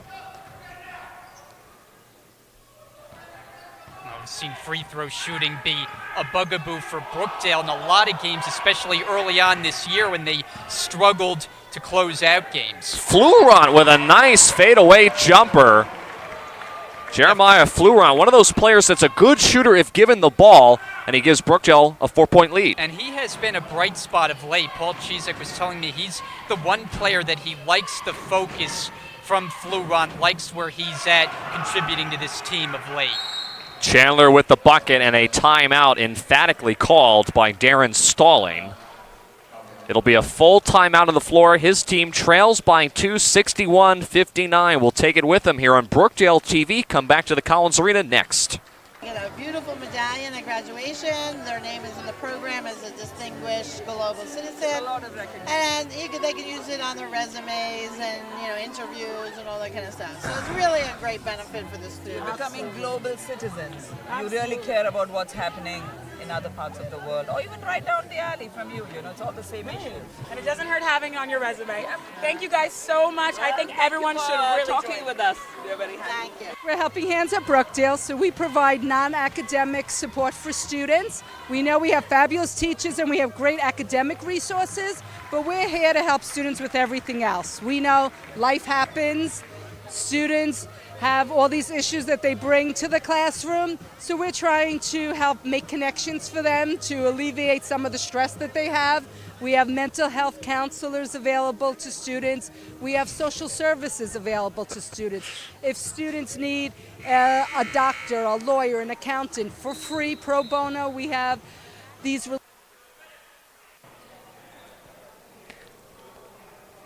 Coach Chizak and the team breaking the huddle. They have a 2-point lead, 61-59 over the Cumberland County Dukes. And you got to hand it to Cumberland, Brian, even though Brookdale has had the momentum really ever since the midway point of the first half. They have continued to fight and are sticking right around. Brookdale has not quite been able to put them out of the game, and at this point the game could go either way. Right now Brookdale just clinging to that 2-point lead. Yeah, it really looks like it's going to go right down to the wire, and just as it did, as you see Fleuron score on the inside there. But looks like when these two teams meet, they're very much evenly matched, very tightly contested in the standings, and looks like both of the games they play during the regular season going to be close matches. It's funny that you mentioned the standings. Cumberland is 7th, Brookdale is 8th in Region 19 play. You have to be above 500 overall, both in conference play and your overall record to make the Region 19 tournament. At this point, both teams would make it if the tournament were to start today. But as I said when we first came on the air during our pregame, Brookdale has to keep winning games. They cannot take their foot off of the gas, and they are in much need of a win after losing several in a row on the road. For Cumberland, they're on the road for the rest of the year, so they've got to find a way to get wins on the road. Fleuron hits the jumper, but a travel is called before that. And, you know, Brian, you mentioned Jeremiah Fleuron. I've also heard Coach Chizak the last couple of weeks exceptionally talk about him. He's been very impressed by the way that he's played. Remember, he was an outstanding student during the fall semester, had a 4.0 GPA, a straight A student. And as I mentioned a moment ago, is a really good shooter, just has not really been able to get the ball too often this year, but we've seen what he can do if given the opportunity. Yeah, he's got some range, not a three-point shooter, but can shoot from about 10, 15 feet away, especially along the baseline. Cruz, a three. Back iron, no. Jonathan Thomas went down to the court hard, and Smith draws the foul at the other end on Max Cruz. There is Thomas. Got bumped down to the court by Jelani Carter, who came over and just made sure he was okay. So a nice sportsmanship move made by the freshman. And DeAndre Smith back at the line. That's the third foul, by the way, on Max Cruz. The eighth on the Dukes.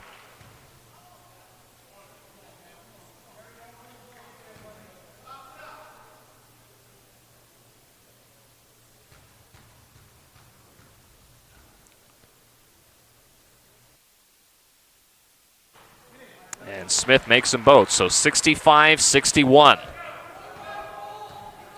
6.5 to play.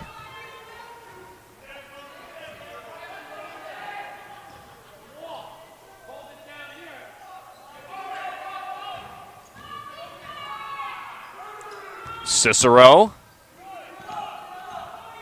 finds Cruz. Now back to Cicero, 10 to shoot. Brookdale in a 2-3 zone. It leads to a turnover. Carter comes up with it. Hawkins right at Thomas, draws the foul, and he'll go to the line.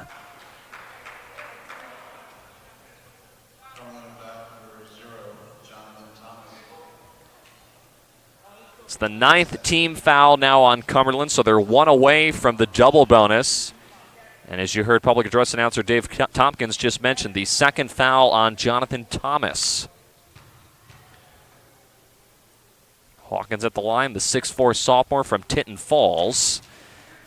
Foul line shooting has never been his strong suit. He has struggled with that even during his freshman year. He's been trying to get better at it, but this has been a area that the whole team has struggled with this year. One of the two from the line for Hawkins. It's a 5-point lead. Yeah, I was just going to mention it. Hawkins is not alone in that department. Brookdale, as a team, sub 60% from the foul line. They have just let far too many points from the stripe. Cicero ran right into Smith, no call, and a rebound corralled by Carter.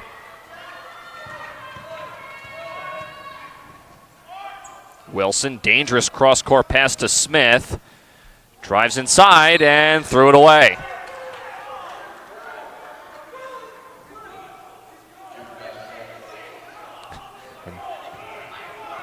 Opportunity for Cumberland.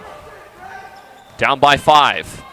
Cicero doing it all himself. He gets his own rebound and a foul.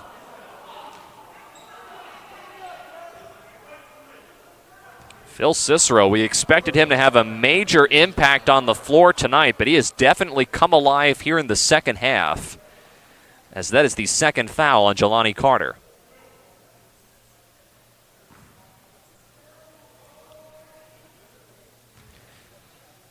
Talking to head coach Darren Stalling before the game, I asked him how his season has been going, and he says the team has been playing well. We just are trying to finish out the season on a strong note. They had that game against Passaic on Saturday. They won 69-56. And they've been able to find ways to win games this year. In that game against Passaic on Saturday, Cumberland was actually down by 10 at halftime, and they're able to win by 13 at the end of the day. So a come-from-behind win as Hawkins with the throwdown, and that will be a technical foul as he hung on the rim. Yeah, you can't do that. It's really an inexcusable mistake. You like the highlight, like the aggressiveness from Hawkins on the dunk, but you don't want it to cost your team as it does there. Not a very good defensive look there, though, for Cumberland. They left the paint wide open, allowing Hawkins to get to the rim. But as you mentioned, Brian, just a lapse of judgment hanging on the rim. It's an automatic technical, as Cicero does not hit the first shot from the line. And we talked about Brookdale's woes from the charity stripe. Cumberland has left a lot of points on the board in this game.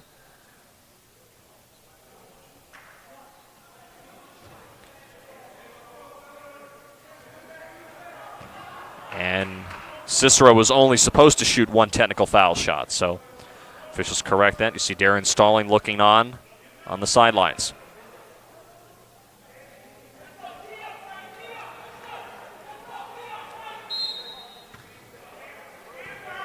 And because that was a technical foul charge to Tyler Hawkins, that is now his third overall. So he remains on the floor with 3 fouls. Thomas can't hit the 3. Kept alive by Smith. Chandler, what a move. He draws the foul.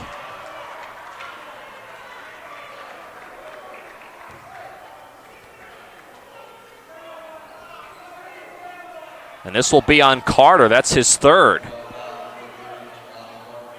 So Tyrone Chandler will go to the line. He missed the first 7 games this season and had a career-high 12 points just a few games ago against Sussex on January 25th. But he missed the first. Missed the second.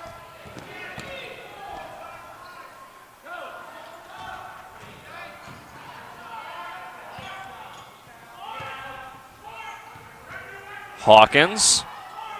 Carter left open for a 3. Doesn't fall. Thomas with the layup. Jonathan Thomas has shown the ability in this game, Brian, to get to the rim. He hasn't always finished, but a big layup there for Cumberland. Yeah, and Brookdale's got to do a better job getting back in transition. Wilson with the throwdown after the alley-oop pass from Tyler Hawkins. It's back up to a 6-point lead. I think we ought to start calling this guy Mr. Alley-oop. I think you would appreciate that nickname, actually, Brian. We've seen Beon Wilson slam a couple down this season. And another 3 from behind the arc. This time Max Cruz able to drain it. Cumberland again pulls to within 3. And a foul here on Thomas.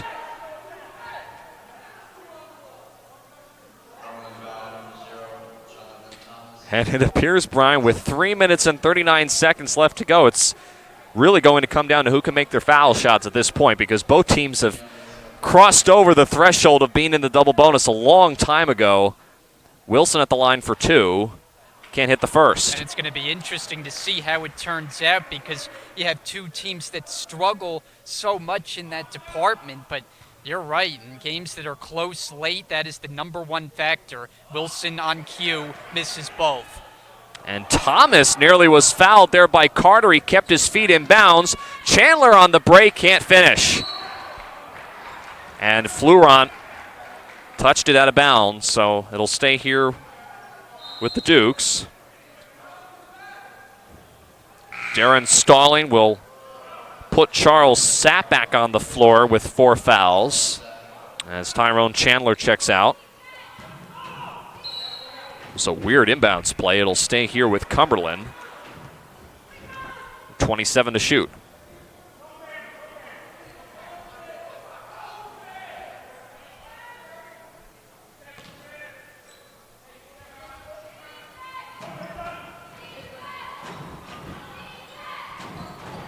Sapp trying to get position downstairs on Wilson.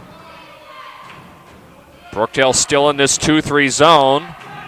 Look at Wilson trying to deny Sapp the basketball inside. Cicero. Thomas, the 3. Rims out. And Hawkins is able to clear it for Brookdale. Brookdale by 3. 3 minutes to go. And a whistle and a timeout called by Coach Chizak. It'll be a full timeout on the floor with 2:53 to play. Brookdale by 3.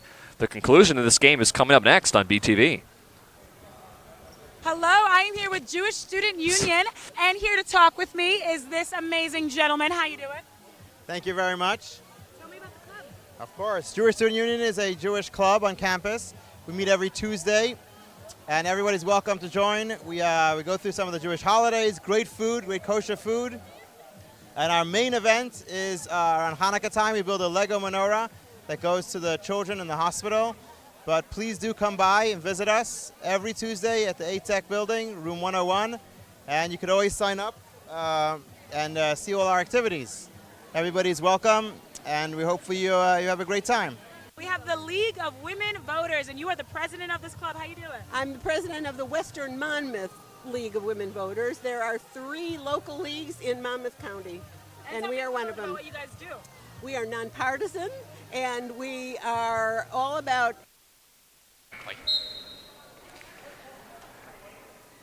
2:53 to play here on BTV. Brookdale by 3, 70-67. Brookdale trying to get their 13th win of the year, their 11th in conference play, and trying to stop a 2-game slide that they have been on. I mentioned Brookdale is coming off of a 7-game road trek that started the last game that they had here, which was January 15th against Middlesex. Ever since then, they've been on the road as Chandler is called for a foul.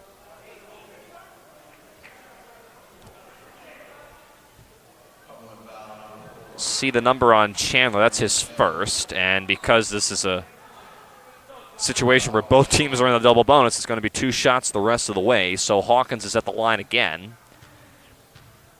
But as I mentioned, Brookdale coming off of those 7 straight road games. For Cumberland, 9 of their last 11 games have been on the road, and that is how they will close out the year. They have Middlesex on February 8th, then they're at Camden on February 11th.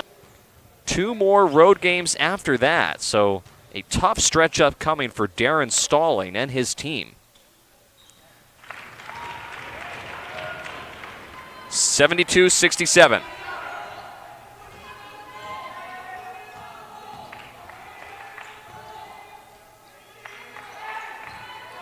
Cruz to Smith, who again, remember, is on the floor with 4 personal fouls along with Charles Sapp. And a whistle here. This is either going to be on DeAndre Smith or Jelani Carter.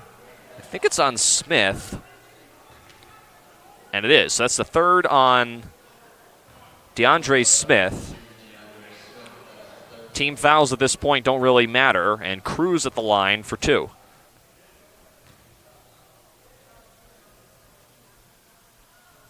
First shot is good. Max Cruz, the 6'1 freshman from Clayton, New Jersey, enters this game with 113 assists this season and achieved his season high back in November, 22 points against Atlantic Cape.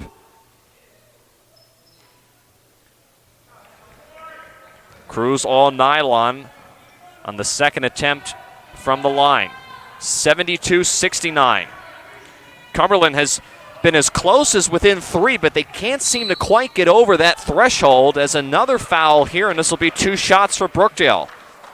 And again, it just becomes a matter of making free throws. We'll see if Smith is able to. Brookdale's last trip with Wilson came up empty. Eventually, you're going to have to make free throws coming down the stretch of a game to close it out. It can't just keep biting you. And that is the 4th on Jonathan Thomas, so make it. Actually, check that. Only 2 players for Cumberland on the floor. Charles Sapp just went to the bench. But it's Thomas that has 4 fouls, and Alfonso Smith, who also has 4 personals. They remain on the floor, and if you're Coach Stalling, I don't really know if you have many options at this point. You're down by 4 at the moment. If Smith can hit this foul shot, it's a 5-point lead, and he does. But you don't really have too many options. You've got to play your best players. As Charles Sapp now back on the floor. So that's 3 players on the floor now for Cumberland that are playing with 4 fouls. Yeah, that's certainly something that bears watching, especially as the game hits its final moments.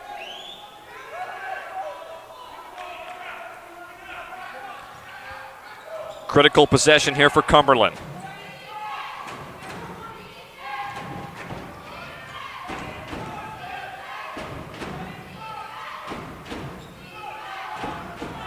Cruz thought about a 3. Thomas the 3. Yes! Jonathan Thomas. Cumberland needed that. They are within 2, 74-72. Coming down to the wire here in the Collins Arena. Smith is fouled again on his drive to the rim. And with a $1:45 to play, Jonathan Thomas now has fouled out of the game. So this could be the first of many for Cumberland that have run into some foul trouble the last couple of minutes. And you hit the nail on the head, Brian. It really just comes down to who can make their free throws down the stretch. Yep, and Smith was previously able to make a pair. As you see his substitution there, Loatman coming in for the Dukes, and we'll see if Smith is able to keep it up here from the stripe.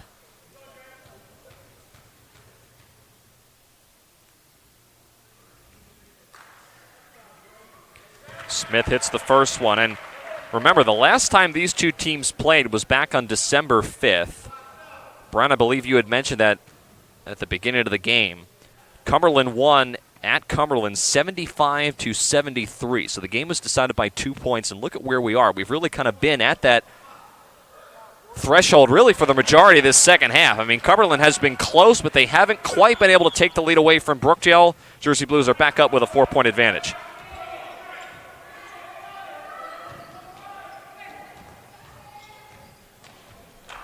Minute 30 to play. Cruz on the drive, right at Smith. Jumper doesn't go. And a big rebound by Carter, boxing out Sapp. Sapp nearly got a foul in the backcourt. That would have been his 5th. Hawkins put it on the deck. And a foul here. And if this is on Sapp, he will have fouled out. And it is. So now the second player for Cumberland that is fouled out of the game.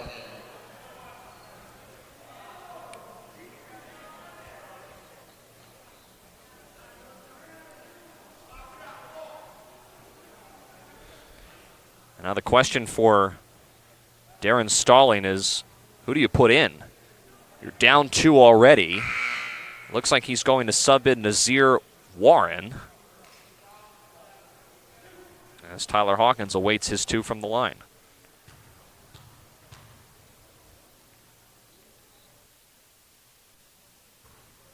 Rattles in the first attempt. And we've talked about Tyler Hawkins. Remember, he joined the team mid-season. Averages around 18 points a game and has become the leading scorer, which is impressive because he's only joined the team midway through the year. So that's an impressive stat in itself. And 2 big free throws there. Cicero is fouled.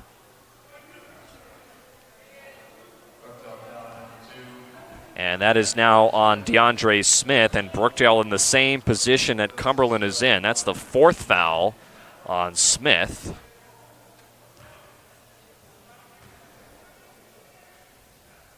Cicero able to hit the first. It's going to take more than just foul shots, though, for Cumberland to get back into the game. They're going to need a couple of stops because at this rate, they're not going to be able to get over that hump and regain the lead. Cicero missed the second one, and it goes back to Brookdale.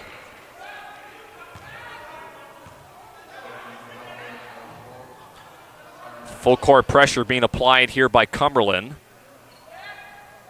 Man-to-man.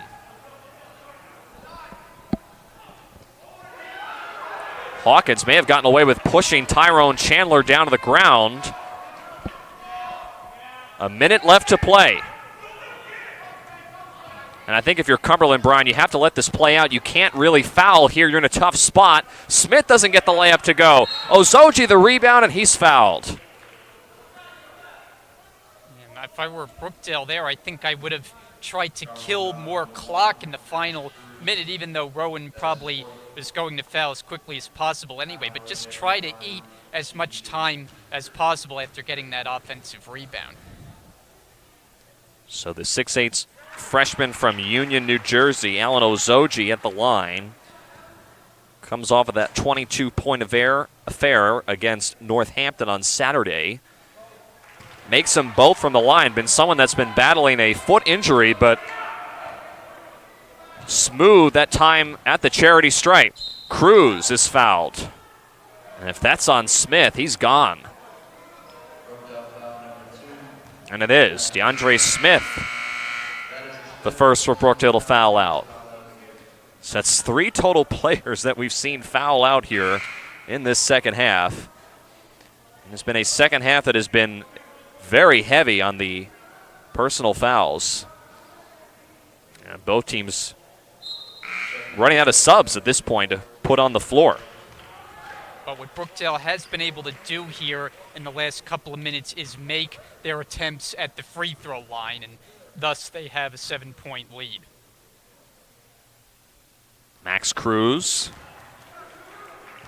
shooting 67% from the line. Too strong on the first attempt.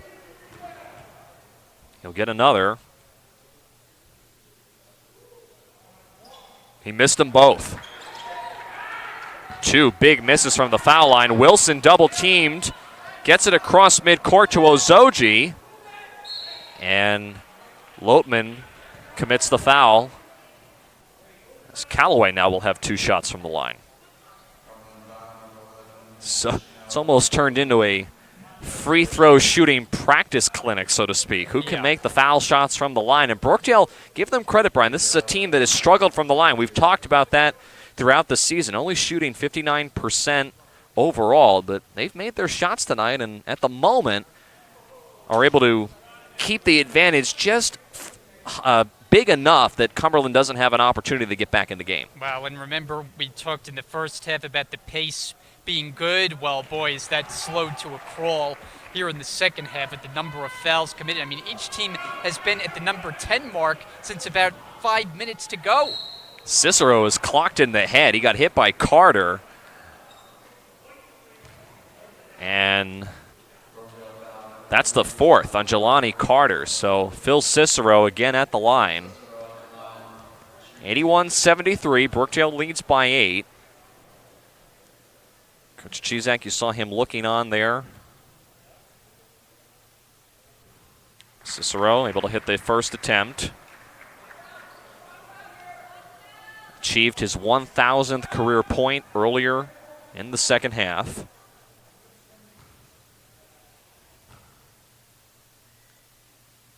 Makes them both.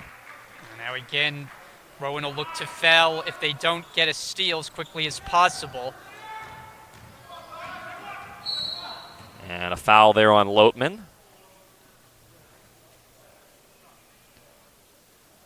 And the shot clock now is turned off, so we won't have either team having to worry about that for the rest of the game. Hawkins at the line again. And on Lotman, by the way, that's his second. Actually, pardon me, they're going to put the shot clock at 20, so in case Hawkins misses the second one, that will be what the shot clock is. Hawkins hits the first. And you know what, Brian, really, I mean, still 28 seconds to go, a lot of time left at this rate before we close out this one, but I think the storyline really has been that Brookdale made their foul shots. Cumberland left a lot of points on the table, and one of the reasons why they just have never quite been able to get over that deficit as Brookdale calls a timeout. Right, and you think back to early on in the season. Remember when Brookdale was suffering so many close losses in a row, and the thing that was consistent with those games is they weren't able to close out, and one of the reasons they weren't, they weren't making their free throws. It really can be the difference maker in close games between winning and losing. And today, they're likely to come out on the plus side because they have made their free throws. And again, Brookdale, again, a team that has struggled with foul shooting. They've been able to knock them down tonight. You have to give them credit because one of the things that we've talked about throughout the year is their struggles from the line, the amount of turnovers that they've committed. Now, to be fair, they've had a lot of turnovers on the floor. It's worked both ways. Both teams have committed quite a bit of turnovers tonight, but they've somehow been able to pull through. And this is the first game in a while that Brookdale has scored over 80 points on their side. So a very good offensive effort tonight. We'll see if they can hold on.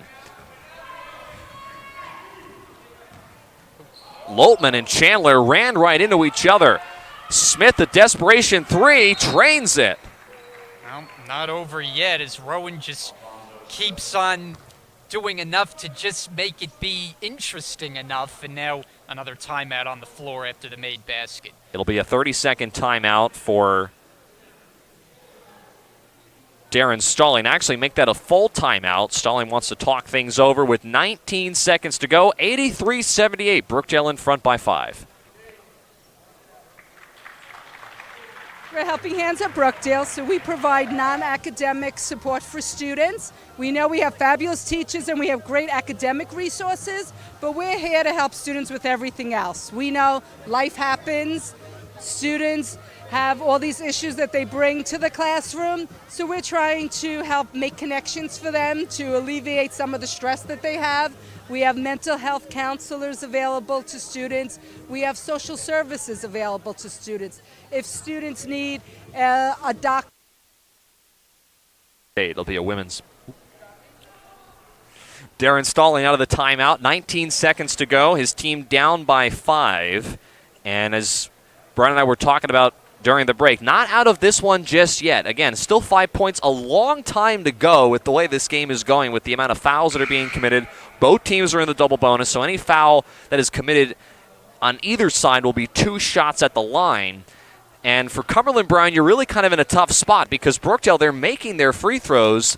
You want to try to get a steal because at this rate, you're just not being able to get enough points to chip away at that lead. They're doing just enough to keep the pressure on Brookdale, though. Oh, boy, dangerous pass. And it leads to a turnover. This is what Cumberland needed. Cicero goes to the rim right by Osoji and lays it in.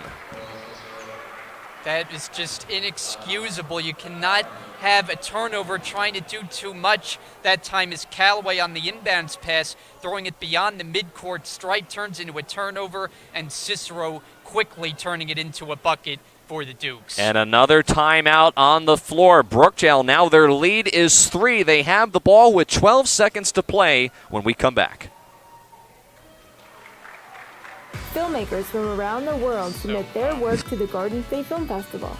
Discover the next stars of the silver screen in Asbury Park, New Jersey, March 25th to the 29th, 2020. Submit your film today at gsff.org. Get your tickets today at gsff.org.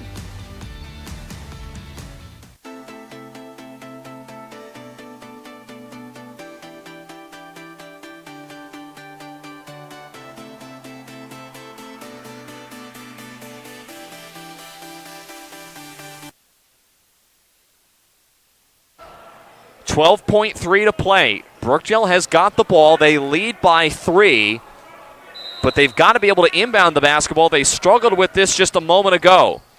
And it's tapped out of bounds by Lotman. 0.4 of a second tick off of the clock. Callaway gets it in and is fouled. No harm, no foul there by Max Cruz, just trying to simply foul Dave Callaway. Yeah, and good to see that that didn't result in a scuffle of any kind, as Cruz recognized the over-aggressive nature of that foul and just kind of gave Callaway a little pat. So nice to see that. But unfortunately, Cruz has now fouled out of the game, so that is the 3rd player for Cumberland that is fouled out. Callaway at the line for some pretty big foul shots at this point. First one is good. That's now a 4-point lead for the Jersey Blues. And if you're looking at this in terms of how many possessions that is, that's 2 possessions now that Brookdale is in front of, which is going to be tough for Cumberland to claw back in. Callaway missed the second attempt. It's tapped around, and a foul on Cicero as Loatman is injured. He fell down on his face.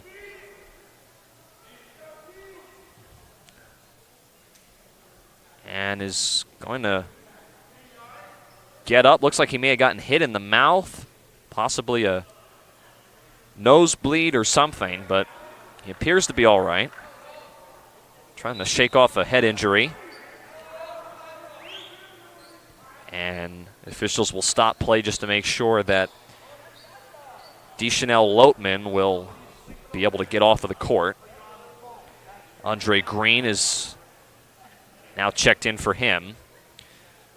That was kind of a weird sequence of events. Callaway missed the second attempt from the line. Ozoji looked like he had the rebound. He lost it. And then it was last touched by Cumberland. And a bounce. So Callaway again at the line. It's the first. 85-80.